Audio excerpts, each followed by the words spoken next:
Hello po. Magandang gabi. Hi, Berna. Hello po, Ma'am Kai. Kumusta po? Mabuti at ikaw? Ayos lang din po. Hindi man ako Tayo, kasama sa sa mission, pero feeling ko. nakasama ka rin. Oo.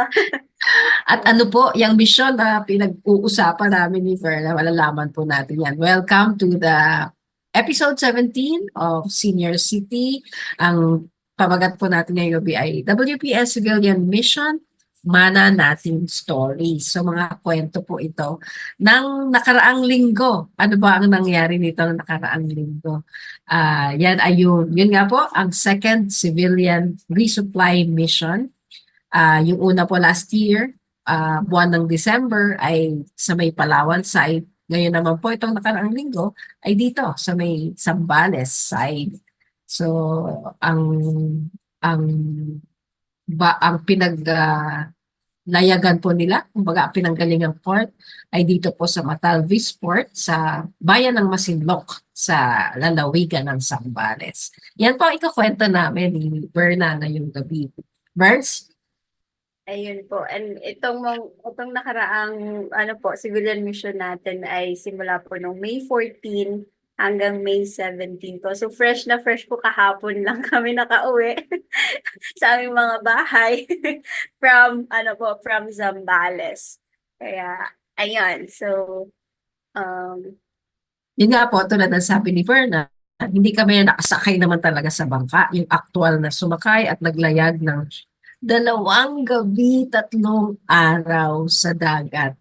Pero feeling namin, elated din kami sa naging matagumpay na mission. Kamaya, ikakwento din namin, bakit matagumpay? Pero ganun nga ang feeling namin. Kami ay, kung yung mga galing sa bangka, paglapag nila sa lupa ay parang nasa dagat pa rin daw sila. Kami din ay parang walking on air dahil sa naging successful na mission itong nakaraang linggo. So, share po namin sa inyo ay ilang videos, medyo mahaba, mga 6-10 minute, at merong mga maiikling video. Yung iba po ay mga sarili naming kuha na videos and photos. Yung iba po ay hiniram namin at naka-acknowledge naman po sila sa sa pictures and videos na ito. So, tingnan na lang po natin kung kanino namin sila, ako sino-sino yung mga in-acknowledge namin. So, mag-show kami ng aming first video. Salamat ulit sa kasama namin si Andy Javier sa pag-edit ng mga videos na ito. So, sharing with you our first video. Kwento po ito, no? Mula simula, bago naglayag yung mga bangka, hanggang sa nakabalik na sila sa kabilang port naman sa Subic. So, from Masinloc Port, Matavis Port in Masinloc, taking off from that port and then landing sa fish port naman sa Subic. So, ito po ang aming first video that we would like to share with you tonight. At itong unang video po natin ay ang media briefing po para sa kabuang civilian mission po natin. With the Ang ang nagsalita po ay sina Sir Ed de la Torre ng PRRM at si Rafaela o Paeng David ng Akbayan. Here we go again to the West Philippine Sea. As we've been saying in atin ito, or this is ours, we've been saying that we should normalize and regularize civilian access in the West Philippine Sea. Because at the end of the day, we stand by our belief that the West Philippine Sea should be accessible to ordinary citizens, especially our fisherfolk communities whose livelihood depends on the seas and the ocean. So for our presentation, we're gonna run through our mission objectives. Ano ba para sa atin ang mission success? And then we're gonna run down what are the vessels and participants we are expecting. At dyan makikita nyo po, talagang ordinaryong mga mamamayan. These are really individual and ordinary citizens coming together. And then we run through our itinerary. Okay, to be clear po, at ito yung tinatanong sa amin lagi, hindi po tayo nandun para makipagpatintero o titigan sa Chinese vessels. We're not there to be water cannoned. We're not there to sightsee Chinese vessels. Our mission objectives are clear. One, we want to conduct a peace and solidarity regatta in our own exclusive economic zone. We want to conduct a convoy. So this is a parade of around 100 vessels in our own EEZ, where we will do our second objective. Our second objective is to be able to place symbolic markers in our own EEZ. Because again, we want China to know and to see our message written in our markers. So yung markers po natin, maybe you've seen some of our samples. They're floaters or mga buoy, boya, that where it's written, West Philippine Sea, ating ito. Or West Philippine Sea, this is ours. So that if China passes by, or it will be clear to them our message that, again, the West Philippine Sea is ours. So that's our second objective. And our third objective, and this is for us one of the most important missions of this objective, we want to be able to show solidarity and support to the fisherfolk communities who are most affected by what China is doing in our own waters. So we want to give fuel, food packs to fisherfolk who are in the vicinity of the Bajo de Masinloc or Scarborough Shoal, so that they can conduct even more effectively their fishing activities. Many of them po kasi, many of our fisherfolk stay there days, weeks, and even months, even a month, so that they can efficiently and effectively fish in the area. So we're hoping to give them additional supplies to provide support so that they can extend their fishing. So if we are able to achieve these three objectives, mission success po tayo. Alright. Itinerary, very quickly po. Nandun na po tayo sa May 14, volunteer and media briefing. So, skip na po natin yung mga nauna. Later po at 5 p.m., we will have, kasama po ang ating friends in the media and ang ating volunteers and some of our guests. We have some members of the international community joining us also later. We will have a short send-off program. The first part of the program will be a Holy Mass. Kasi po meron tayong 3 priests coming to join us. It will happen later po dun sa bandang beach para po makita natin yung sunset habang nagmimisa tayo. So hopefully ay maging solemn din ang ating first activity together. And then after the Holy Mass, we will have a short program where some of our leaders will also be sharing their message and messages of support, and also yung syempre well wishes doon sa ating mga maglalayag, yung ating mga voyagers. Okay, so that's May 14. Let's go to May 15. May 15 po, 3 a.m., our volunteers will be traveling from Botolan. From here, we will be traveling to Masinloc Port. Doon po tayo, kasi maraming port sa Masinloc, doon po tayo sa Matalvis Port. Okay? Matalvis Port po ang ating pupuntahan. Doon po mag-embark yung ating mga participants doon sa ating civilian boats. So, we're expecting around 4 o'clock, we will already be going on board the 5 main civilian boats. And then at 6 a.m., we're going to start our convoy and regatta going outside from municipal waters, territorial waters, to our exclusive economic zone. Okay? Ang unang destination po natin, so we've already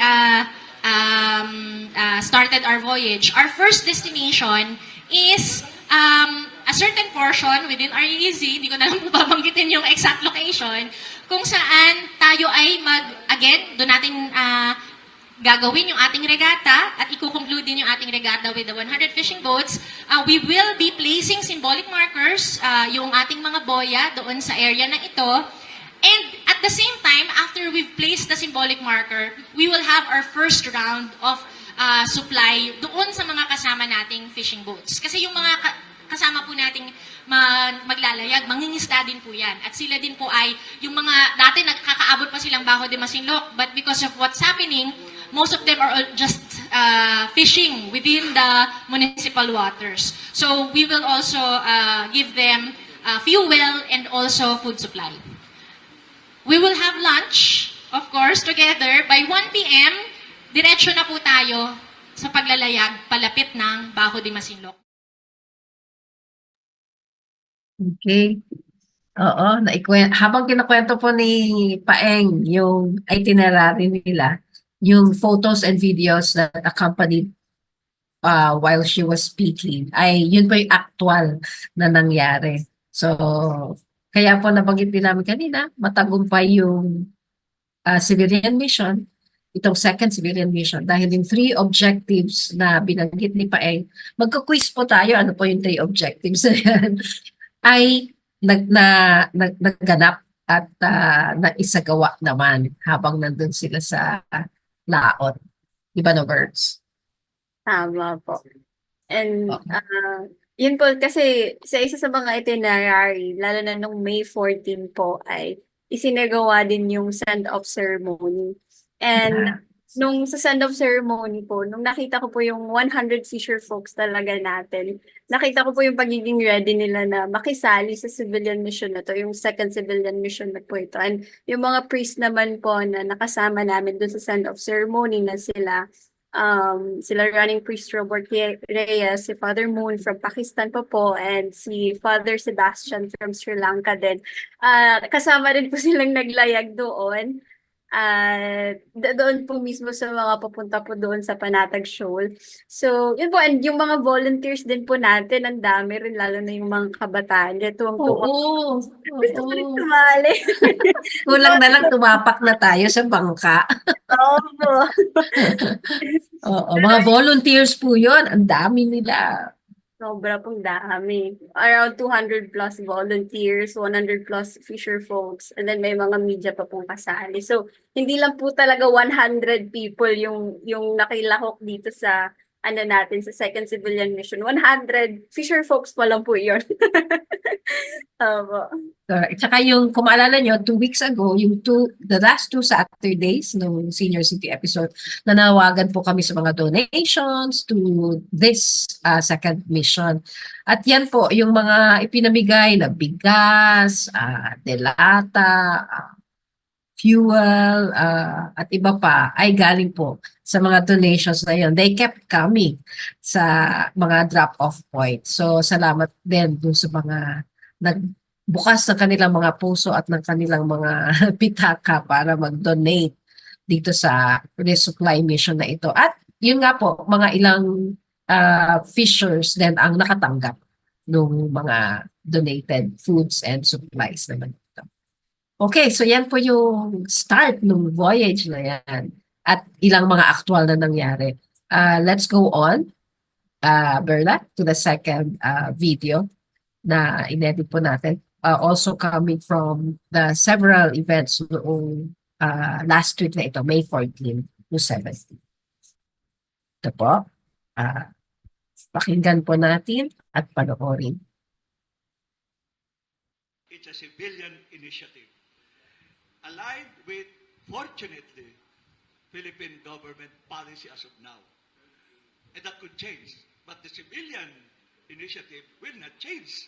Whatever the government, we want to continue this because this goes beyond the government of the day. This is an issue for the long run. I mean, the physical acts, the events, that's important. But really, this is a battle of stories and interpretations. No? At a level of story, it's very simple. A group of, we call it, to some extent, not so ragtag anymore, but still ragtag. Group of people who just want to go to the exclusive economic zone and bring fuel and food to our fisher folk who are very grateful. They'll be coming tonight, 100 of them, and others who are there. But really, if you look at that, as itself, that's not huge news. Even if we have the symbolic releasing of the... one thing I learned, by the way, in this meeting is how to pronounce boy correctly. No?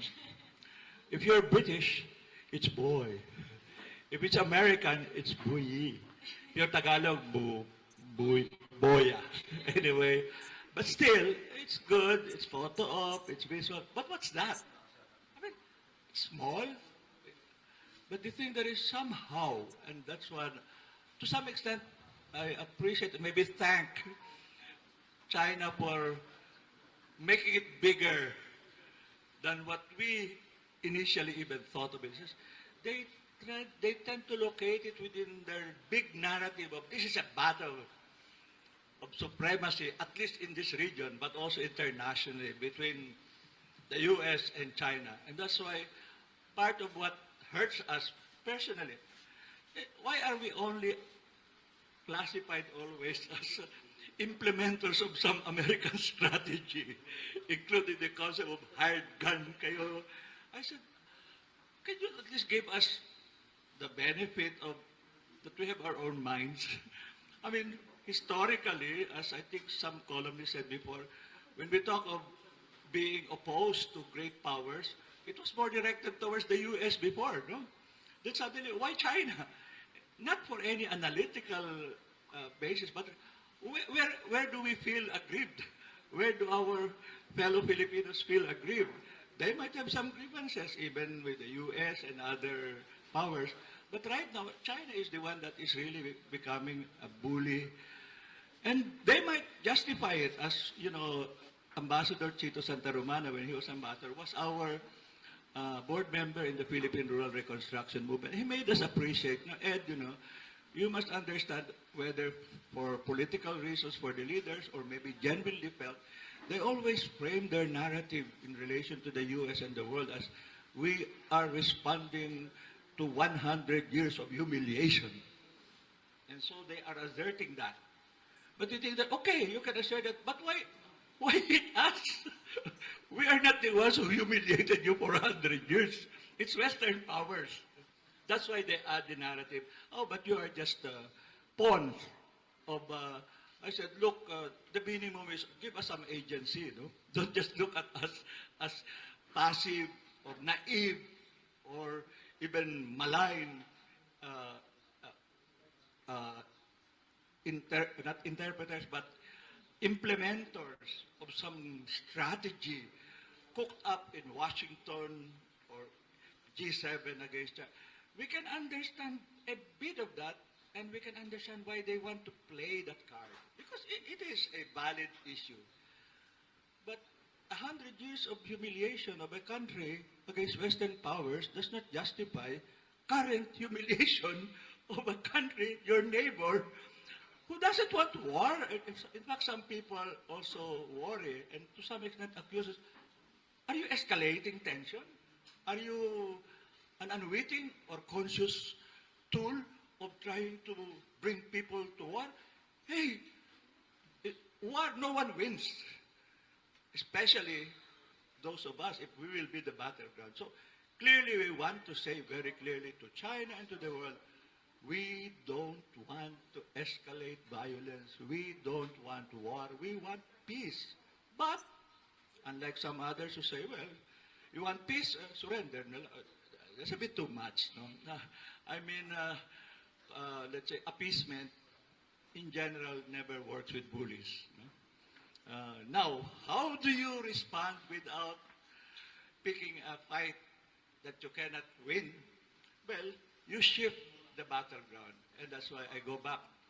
I think right now, other than the acts, other than the particular details, this is really a battle of both truth told well and effectively. And we hope the basic truth will come out. It's a simple thing. International law, UNCLOS, has recognized, because it's difficult to get international law about oceans, who owns the oceans, no?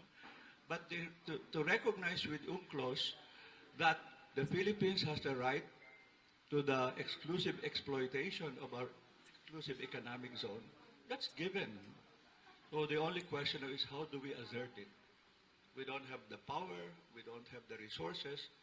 And I used to say always when I'm interviewed, we are not, selfish claimants of our sovereignty. Traditionally, we have allowed, encouraged peaceful fishing, especially in Scarborough Shoal, which even the arbitral ruling said that is a communal fishing ground for at least 3 countries. And China is one, the Philippines the other, and Vietnam. And before all these things happened, people were fishing, exchanging even. No? Now, from time to time, if some country does too much, violates, then the Philippines will board the ship. The Chinese would board, but it wasn't seen as acts of war or acts of hostility.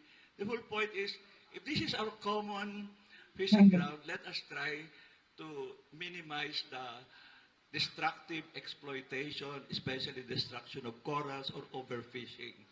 But somewhere along the line, the situation has changed. But the thing that is, if we allow China to get away with defining its own rules, not following international rules, we will suffer ourselves because free navigation, innocent passage, trade, and all that would become restricted. So, in a way, the message we are saying is not just for us Filipinos. That's the most immediate. We are also communicating to the rest of the world. This is not our fight alone. This is not our struggle alone. This is the struggle of the whole community of nations to have a rules-based international order where we can have conflict, but let's negotiate them peacefully. And just because you have greater power economically, politically, militarily, you have no right to keep dictating the rules unilaterally. There will be no easy solution, but our call always, despite our assertiveness, is let us talk, let us negotiate, let us try to resolve this peacefully and without unnecessary, not just damage to each other, but unnecessary offense to each other. Emotionally, between last year and now, every Filipino I have talked to, friends or not friends, said, Ed, we feel emotionally angry. But I said, no, anger cannot be the driving force of policy. Emotion is important, but we should think rationally. Why is it really ours? And secondly, what can we do within reason? How do we make sure that the goals will not be much less than the costs? And that is the big question. Because at least that much we learned from last year. We cannot wait till the events happen to negotiate and discuss and debate. So at least when I was asked, we did go through the likely scenarios. Up to what point, tuloy lang. Up to what point, iwas. And at what point, atras. So clearly, it's not go there by all means, no. We'll go as far as we can, but given the reality, we'll have to adjust. But rather than coordinate over satellite phones or cell phones, which might be blocked by them, we all have, especially the captains of the boats we are working with, we agreed on if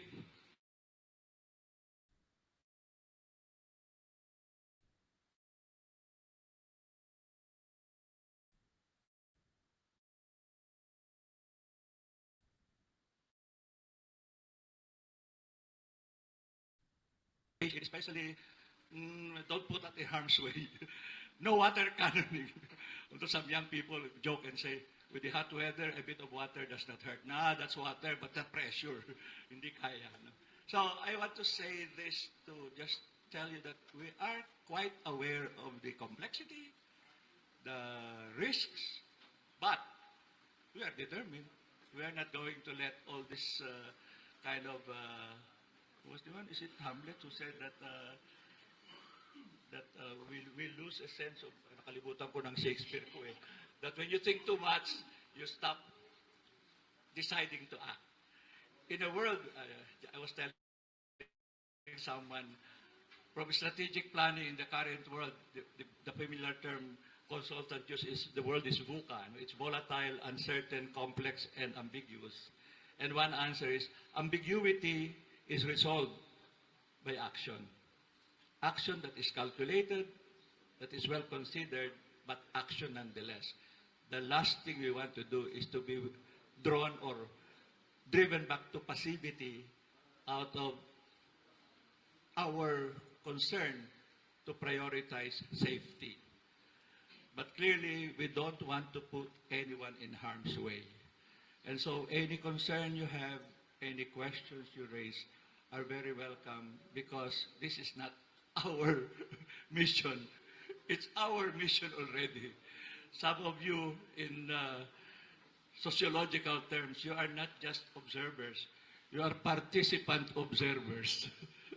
And I think that is something we appreciate, and it is a co-responsibility we feel very strongly about.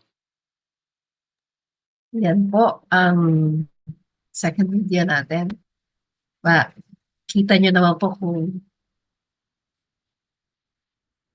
paanong pagbabalanse ang ginawa ng ating ito campaign, ng mga organizers, ng mga conveners, doon sa mga binanggit ni Sir Ed sa kanyang dito sa second video na ito.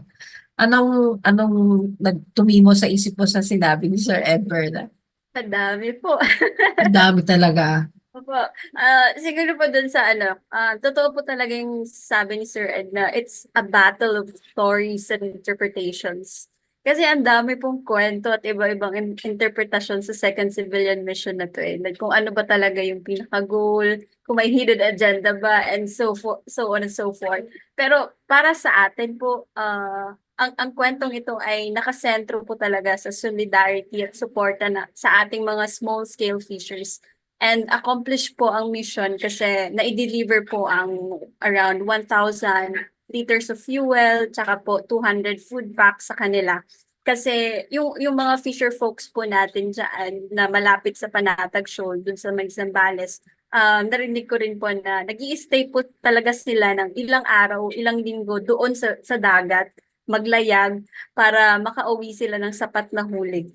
And dito po sa kwento natin sa second civilian mission, sila po ang bida dito at guide lang po ang atin ito coalition. Kaya may panawagan din po na sana hindi lang ang atin ito coalition ang magplano at magkaroon ng regata o kahit anong activities dito sa Philippines water. Sana dumami pa po yung makisali at magplano. And sabi nga po ni Ma'am Paeng na i-normalize po natin ang civilian activities with the country's easy. And tulungan po natin ang ating mga mangingisda kasi atin po ang Panatag Shoal, atin po ang West Philippines Sea. Atin ito. So, ganun nga. Pero tapos kung rinig nyo rin yung sinabi ni Sir Ed, he kept on emphasizing that this is a peaceful assertion of our rights. So, civilianizing it, hindi militarizing it. Tapos, while emotion is important, sabi niyo, we should also think rationally. So, hindi pa bugso-bugsong maghahanap tayo ng away o ng enkwentro. Binanggit din niya yung peaceful fishing grounds. Dito, dapat, kasi kung, halimbawa, ako ang mangingisda, yung imaginin ko na lang na buong maghapon, ilang araw, ilang linggo kang nasa dagat. Tapos may dagdag pang kaba o pangangamba sa pwedeng mangyari. Parang sana maalis din yung pangamba na yun dahil mahirap na nga mangisda sa mga katubigan na yun as it is. So bawasan natin din yung pressure sa mangisda. So yan po yung kaya din may one objective of the 3 objectives ay yung peace and solidarity regatta. Regatta siya, kung nakita niyo yung mga maliliit at yung mga lalaking bangka na sabay-sabay tumutungo sa isang direksyon. Yun yung regatta, pero para lang maipakita na we intend to assert our rights peacefully and to promote peace in these fishing grounds. So yan po yung second video. Sana ulit-ulitin nyo rin yung pagnood because there are a lot of ideas and insights and wisdom dun sa mga binanggit nila si Paeng from the first video and si Sir Ed dito sa second video. And now we go on to the third video. Anong kwento nga natin dito sa third video, Burns? Ito naman po ay kung kanina na nabanggit po natin na nagkaroon ng send-off ceremony. ito naman po ay parang continuation ng send-off ceremony. So after po noong misa ay pinaunlakan po natin at pinakinggan yung mga boses po ng ating volunteers at ng ating mga fisher leaders po sa isang association sa Zambales. And meron din pong isa din na nagsalita na from Zamboanga pa po din siya na fisher folk din po from Pakisama. And ayun po, pakinggan po natin yung mga kwentong ibinahagi nila. Burns, banggitin ko rin, ano? Yung unang magsasalita po ay kabataan. Nirepresent niya ang kabataan sa mission na ito. Si Matthew ng SCAP, Student Council Association, Student Councils Association of the Philippines.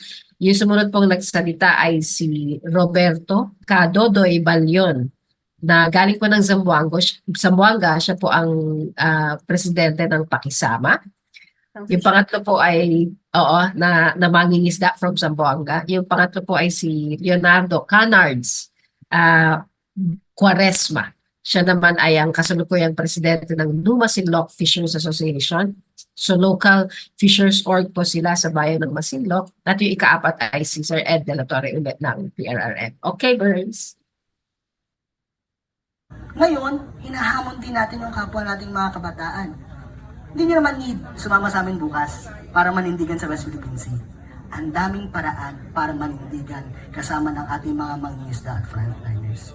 Naniniwala kasi tayo sa atin ito coalition na ang kalayaan at soberanya ay laban natin lahat. Dahil tayong lahat ay tagapagmana ng bayan. Dahil alam po ninyo, lagi nga po namin ito binabanggit sa kapwa namin mga kabataan, isang quote mula sa aming akbayan Senator Risa Ontiveros, okay lang matakot, basta't wag po tayong magpapakain sa kaduwagan. Let's all remember that our rights must not end in the halls of our academic institutions bilang mga kabataan, must not end in our homes bilang mga pamilya.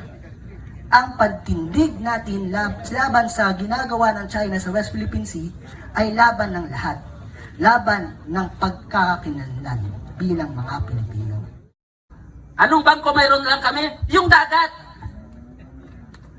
Sa araw-araw, kailangan namin ng pangulam. Punta kami doon, withdraw. Walang baon yung aming mga anak. Punta kami doon, withdraw. Wala kaming pang shoot to kill. Sugbat wala kilaw ba? Punta doon, withdraw. Pero, minsan, masarap din yung gipusil, ginamos po sa anong sili. Sa Bisaya pa. So yan, anong meron lang kami? Bangko, yung dagat. Pag yun, ang bangko na yan ay mawala sa amin, ngayon unti-unti na hindi na kami makapasok dyan sa aming bangko na yan. Wala na kaming ma-withdraw. Hindi na kami makapasok sa pinto ng aming bangko. Hindi na kami makapag-withdraw para sa pangangailangan ng aming pamilya. Patay na ho kami. Yan po, kung bakit nandito kami at isusulong ito. West Philippine Sea! Atin ito! Maraming po salamat. Ay kami po ay nagpapasalamat sa inyong lahat sapagkat sa kabila ng mga nararanasan po namin sa aming pong pangisdaan ay natugunan ang ilan po naming mga suliranin dahil sa lakas ng tulong at suporta po ninyo sa amin. Kaya ngayong gabi ay binabati ko po kayong lahat sapagkat kasama namin kayo sa mga bayani na nagtatanggol po sa ating pong soberanya. So dahil ang West Philippine Sea, alam po natin na yan ay pag-aari natin sapagkat nasa loob po ng ating exclusive economic zone. Na alam natin na yan ay ipinanalo natin sa kaso sa UNCLOS. Kung kaya't alam natin na anuman ang sabihin ng mga kaibayo nating bansa ay totoong atin ang West Philippine Sea. Kaya gusto ko na sumigaw lahat ng mga mangingisda natin ngayon, ang West Philippine Sea! Even relating to other countries, we are not selfish people.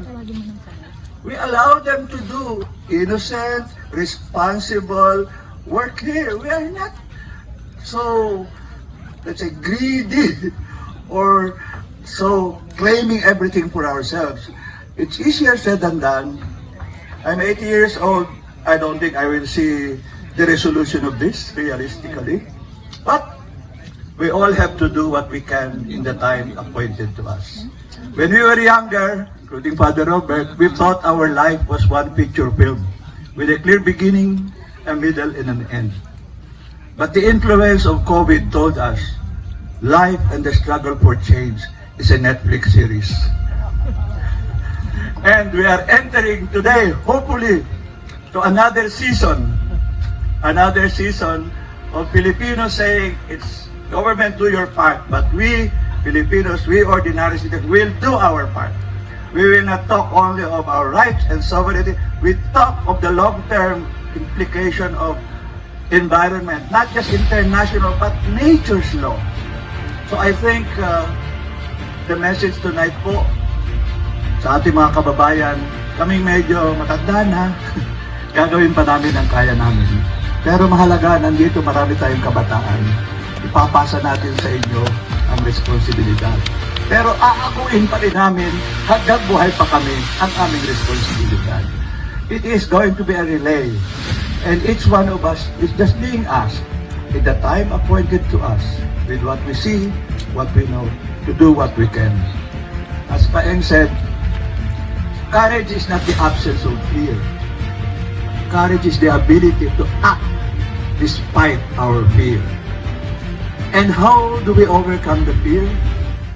When we are together with others, when we are committed to something larger than ourselves, and in the process, offer our well-being, our capacity to that, and in the process, and most important, we meet people with whom we want to journey through life together. Because the journey itself is something that is worth thanking for. Even if the end is far away, is the people with whom we work together. Ang kamanlalakbay natin sa buhay, ang isang biyaya sa atin. Samantalang yung ating tumuhin at pangarap, hindi necessarily maaabot natin.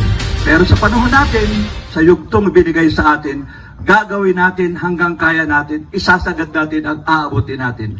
Kaya sa gabing ito po, maraming salamat po. Kaming medyo seniors, matatanda na, to the millennials, to the Gen Zs,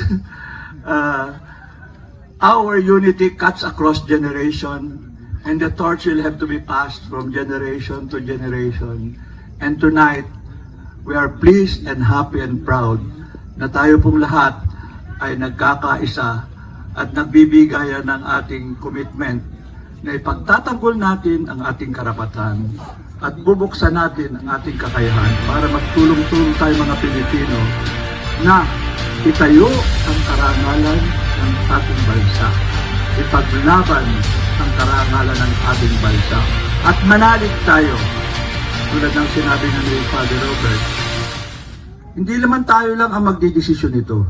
Nananalig tayo na bibiyayaan tayo sapagkat ang Panginoon ay hindi matutulog. Ang Panginoon ay hindi makakalimot ng kanyang pangako. Ng sino mang tao na ako ng responsibilidad na maging katiwala, mabuting katiwala ng daigdig na pinamana sa atin, tayo'y bibiyayaan hindi lang ng buhay na walang hanggan, kundi buhay para sa ating kasunod na salinlahi. So maraming salamat po sa atin ito. Maraming salamat at napasama pa rin kaming PRRM. Nakakahabol pa po. 1952 pa po kami tinayo sa Pilipinas. At hindi kayo maniwala po, yung konsepto ng rural reconstruction nagsimula sa China na 1936. Pero lumipat dito, ngayon, kung nakalimutan na nila, ay di tayo nalang gagawa. No? Papamukha natin sa kanila. Tayo ang marunong mag-alaga ng kalikasan ng ating bansa na isang responsableng paraan at hindi natin uubusin para masyadong maikling pananaw. Yan lamang po. Maraming salamat sa ito. Ang West Philippine Sea, atin ito!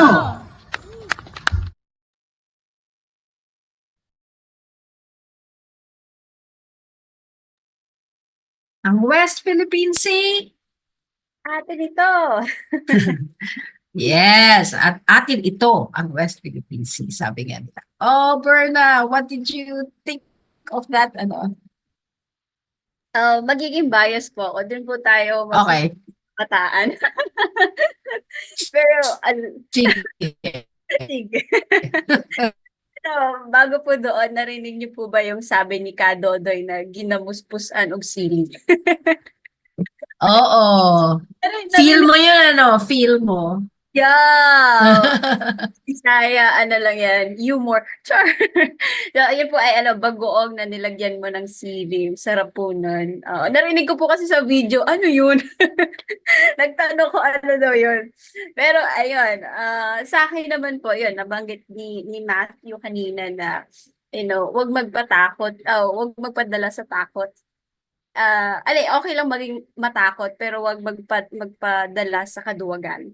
And siguro sa mga kabataan, like, tayo yung susunod na future leaders. Gustuhin man natin o hindi. Doon tayo papunta at tayo yung mamumuno sa ating kalupaan. And ano din, hindi lang At kalupaan, karagatan. karagatan din. Yes. Yeah, and tayo rin talaga yung makikinabang sa ending ng laban na to sa peaceful na pamamaraan. So, magkaroon tayo ng pakialam sa nangyayari sa bansa, like magbasa tayo sa mga social issues, sabi nga ni Vice Ganda. And kung napanood niyo yung Piliin Mo ang Pilipinas, yun, medyo very, very humorous, pero nandun lahat ng social issues. And kung alam natin yung social issues natin ngayon, hindi tayo matatawa lang doon sa video na yun, kundi makaka-relate talaga tayo. Kasi yun yung nangyayari on the ground, sa kung ano yung mga issues ngayon na kinakaharap ng bansa natin. And from there, like, may intindihan talaga natin na ang lahat ng ito ay para sa kinabukasan natin. So, magkaroon tayo ng pakialam, ihasain natin yung awareness natin sa mga social issues na to. Kasi hindi na tayo pabata, guys. Guys, Our bills, we pay our rent. But at the same time, you're a Filipino na kailangan magkaroon ng pake sa social issues na to. Kasi lahat yan, para yung domino effect. Kung ang mga fisher folks natin ngayon ay naapektuhan dahil sa issue ng West Philippine Sea, maniwala man tayo sa hindi, pero at the end of the day, maapektuhan din tayo. Yung mga kinakain nating seafoods, baka magkakaroon na ng scarcity because we didn't do our own thing. Like, we didn't exercise our own rights lang. Kahit sa simpleng pangingialam, pagiging aware na sa social issues na kinakaharap natin ngayon. So, sana sa mga kabataan dyan, again, di na tayo pabata. And sabi nga ni Mother Taylor Swift, na ano? sabi niya doon, like, when you are young, they assume you know nothing, but it's not right. Yeah, they just assume that we don't know nothing, but having that kind of awareness, mangialam tayo sa kung ano nangyayari sa bansa. From there, kasi nga tayo yung susunod na mamumuno sa ating kalupaan at katubigan. Karagatan. Sabi nga ni Sir Ed, ipapasa na sa inyo. Pero at the same time, aakuin pa rin naman ng mga naunang henerasyon yung responsibilidad. So, co-responsibility. Ako nga, Burns, ay isip ko, isang concrete action na pwedeng gawin ng mga, especially mga student organizations or school-based youth organizations. So kahit hindi school-based, kahit community youth organizations, yung pag-aralan itong issue na to, magkaroon ng mga conversations, ang paborito naming salita, conversations o mga discussion groups or mga learning exchange. Ano ba itong pinag-uusapang West Philippine Sea? Ano ba ang geopolitics na kaugnay dito? Meron ba tayong interest tungkol sa marine sciences, marine resources, ganyan, or marine policy studies na related sa ating karagatan? Parang very interesting siyang pag-aralan. At hindi lang sana matapos sa interest, kundi ano ba yung pwedeng nating i-contribute, magawa na aksyon na makakatulong kahit papaano dito sa kampanyang ito or sa pag-assert ng ating sovereignty over the Philippine EEZ. May dadagdag ka, Birds, sa pansin ko. Wala na po. Char. Okay. Wala na tayong Sige. time. Wala na tayong time. Sige, meron pa tayo. Mga maiikling videos po ito. Dala ng bugso ng damdamin. Dahil kami ay nandun sa shore na naghatid ng mga kasamang volunteer. So, share lang po namin mga ilang videos na naigawa.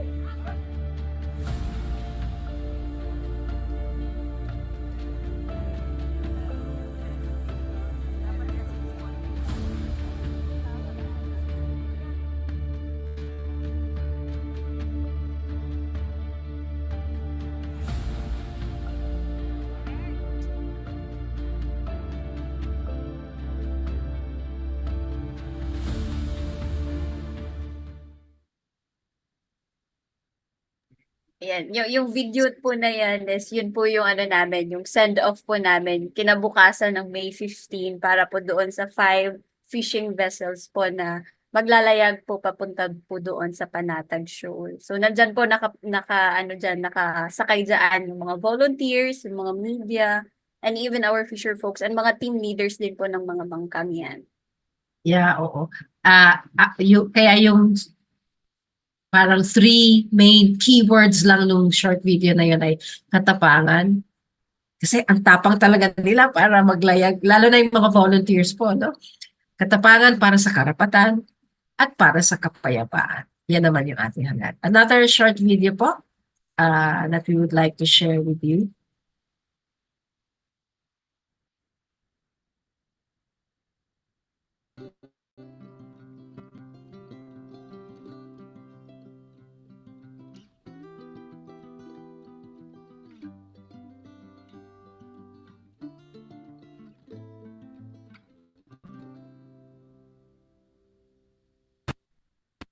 Yeah, maikli lang po yun. Gusto lang po namin ipakita na nung bumalik sila sa Subic Port, sa fishing port sa Subic, 1:00 ng umaga po. So madilim pa yon, gabi pa yon. Galing sila sa paglayag at pagod na pagod po sila. Yet the spirits were high, no? The spirits of the volunteers ay mataas at nakabalik pa sa kanilang pagpapahinga at pagtulog at kinabukasan nag-media briefing pa. So, yan po yung we would like to share with you na 2 short videos. Birds. Yes. And dagdag ko lang din po ng very lang din. Kasi po, ano yun yung mga 1 to 2 a.m. pa lang. So, parang Oo. feeling po talaga. Pero nakita ko lang po yung simple ways of bayanihan ng Pilipino. Yung mga kotse po naka-open yung ilaw. Oo. Oo.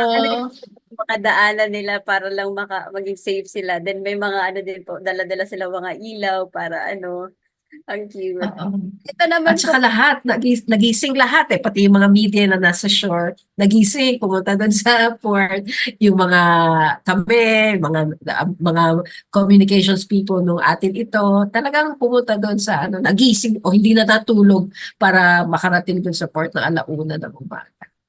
Tama po. And itong last video naman po natin na ipapakita natin ay galing po kay Jervis Manahan, isang journalist po from ABS-CBN.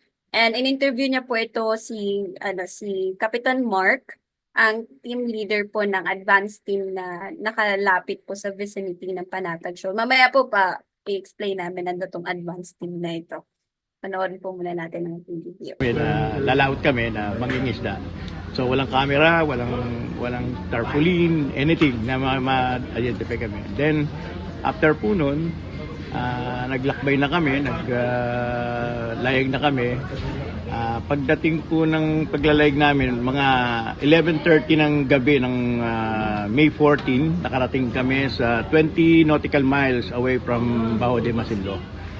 Then naghanap kami ng isang payaw para doon kami tumali. So tumali kami doon pero may radyo kami sa mga fisher folks na mas malapit pa ron para makadikit lalo kami. So wala namang sumasagot kaya nag-standby kami. So natulog, after ng 4 o'clock, nag-radyo uli kami, nag-advise kami sa mga fisher folks na nakapaligid na andito yung magbibigay kami ng konting tulong ng supplies, baka pwedeng maglapitan na lang kayo. Pero kung kaya pa naming advice kami na kaya pa namin dumikit sa mas malapit pa, mag-advise. So walang sumasagot. May isang sumagot pero wag na, pinigilan kami.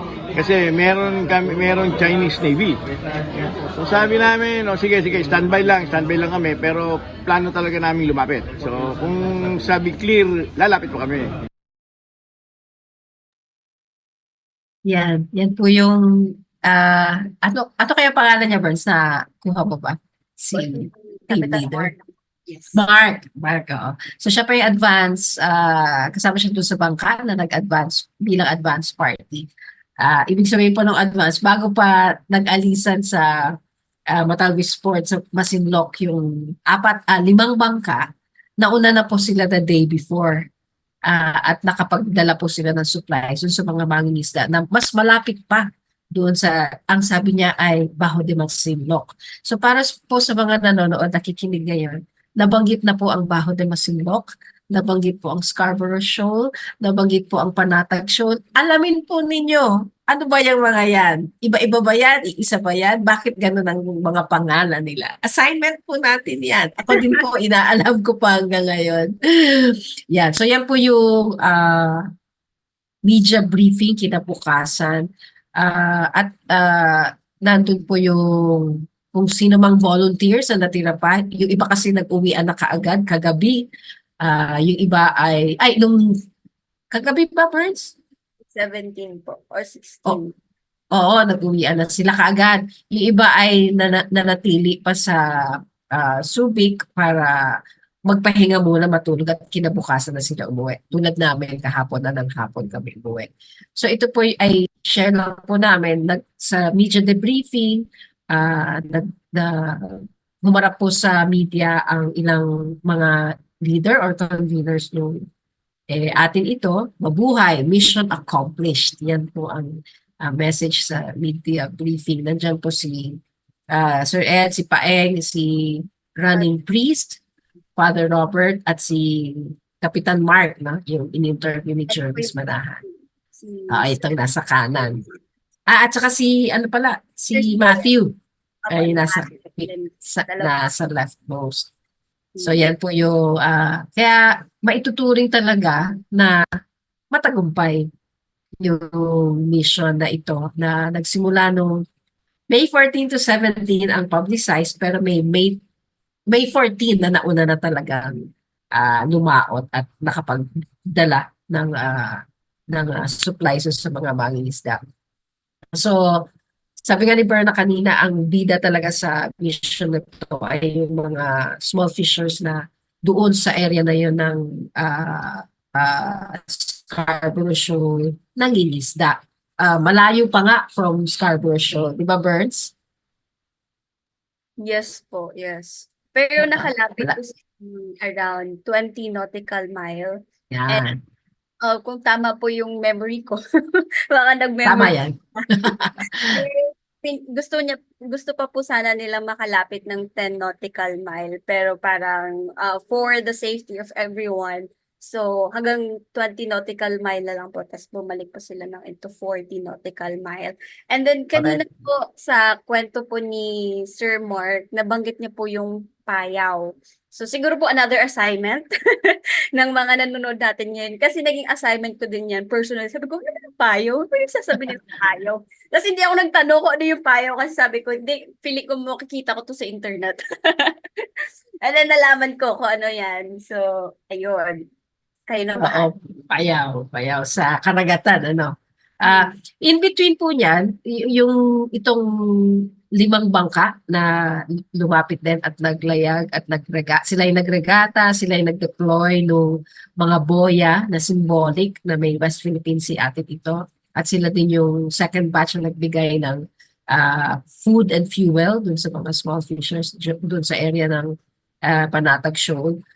Sila rin ay maraming na-engkwentrong karanasan. Marami din po silang kwento. Ang target po sana ay makalapit ng kaunti doon sa Panatag Shoal, pero may nakita nyo naman po siguro sa news kahapon at nung isang araw hanggang kaninang umaga ay may mga Chinese Coast Guard din na nandun. Wala namang untoward incidents na nangyari, pero na umatras patuloy lalo ang second mission na ito. Hindi sila nakalapit sa show. At kaya yun ding mga mangingisda na nandun sa mas malapit sa show, sila na ang lumapit doon sa mga bangka ng ating ito convoy para magkapalitan ng food and fuel. So marami pong kwento yan. Abangan po natin sa media yung mga kwentong yan. Dahil kami po ay sa sidelines lang nakakuha ng mga kwento at ng mga larawan. At yan po ay yung shinare namin sa inyo ngayong gabi, yung binahagi namin mga kwento ay from our point of view at mula doon sa aming mga nakausap na at narinig ng mga nagsalita doon sa 4 na araw na mission ng ating ito dito sa site ng Zambales. Birds. Yun po. Wala na rin naman po akong maidadagdag, pero tandaan niyo po yung dalawa niyong assignment. Ano yung assignment, Berna? Yung una Yung isa? assignment, yung ano yung Scarborough Shoal, Panatag Shoal, at Baho de Masinloc. Magugulat kayo pag nalaman niyo yan. And pangalawa is ano yung Payao sa Karagatan. Yeah. O, sa karagatan. Kasi may payaw din sa kalupaan. Oo. So, masarap din sanang marinig. Kasi title ng ating episode din ay Mana Natin Stories. So, maganda rin marinig yung stories din ng mga noong araw. Ano bang itsura ng show na yan? Paano ba nagbabahaginan at nangingisda ang mga small fishers? Sabi nga nung isang video kanina, at least 3 countries, Philippines, China, and Vietnam ang nag-share dyan sa show na yan. Ay, So, yes. kasi, di ba po, Panatag Shoal, parang isa sa mga fisher folks po ang nagkwento nito na kapag nasa dagat sila, nasa laot, tapos of course, hindi naman natin alam ang panahon, hindi naman natin tansyahan. So, minsan may bagyo, malakas na ulan, ganyan. So, nung mga nakaraang years po, na meron pa pong access ang mga Filipino fisher folks natin doon sa shoal, is doon po sila pumupunta sa Panatag Shoal. Kasi Oo. panatag po talaga ng shoal na yun. So, Oo. parang yun yung safe place nila. Parang protected sila doon. Naabutan sila ng malakas na ulan, alon, bagyo. Doon sila namamalagi para safe muna sila. Tapos kapag okay ng panahon, pwede na silang bumalik sa kanilang lugar. So very, very importante po sa mga fisher folk. Oo. Yung area na yan. Oo. Hindi lang for fishing, kundi for protection pag inclement weather. Maganda yung kwento na yan. Oo. So ulit, nagwagan kami, hindi lang sa kabataan, kahit sa anong edad natin, yung pag-aaral sa issue na ito. At dahil ang Pilipinas ay maritime and archipelagic nation, hindi naman kailangan West Philippine Sea lang ang pag-aralan natin. Pag-aralan din natin iba nating mga bays, seas and oceans and straits. Malaman natin ano ang kasaysayan, ano ang kalagayan, at paano tayo makakatulong para mas maprotektahan at maging sustainable. SDG number, ano yan, Burns? Life underwater. Yes. Hindi natin maalala, 15 yata. Third assignment. Yeah, third assignment nyo guys. Perfect. Yeah, 14 ma'am yan, 14. 14. Okay. Sige. So, kung meron kayong mga katanungan pa o gusto pang malaman, pag-aralan nga po natin itong issue na to. Pwede natin kontakin yung ating conveners para sa mga susunod na aksyon o gawain o kampanya. Dahil meron pa po yan. Para sa ating sariling pag-aaral, pagkatuto at aksyon na rin na contribution natin sa reclaim ng ating karagatan. Yeah. So, parang wala na tayong panahon din, Burns. Magpaalam na tayo. Magpasalamat pala muna tayo sa INET Philippines. Nag-sponsor, nag-organize nitong Senior City. Ang Senior City sa panahon ng COVID, ang CISO. Si Cassandra na ating tech support sa bawat Senior City episode. Si Andy na kasama natin na nag-edit ng ating mga videos. Pasasalamat din dun sa mga hiniraman natin ng pictures and images and videos. At meron pa, Birds? And sa original host po ng Oo nga. and kay Ma'am Girlie po. Maraming salamat. Maraming salamat po. Hanggang sa susunod na Sabado, 18th episode ng Senior City. Kita-kita!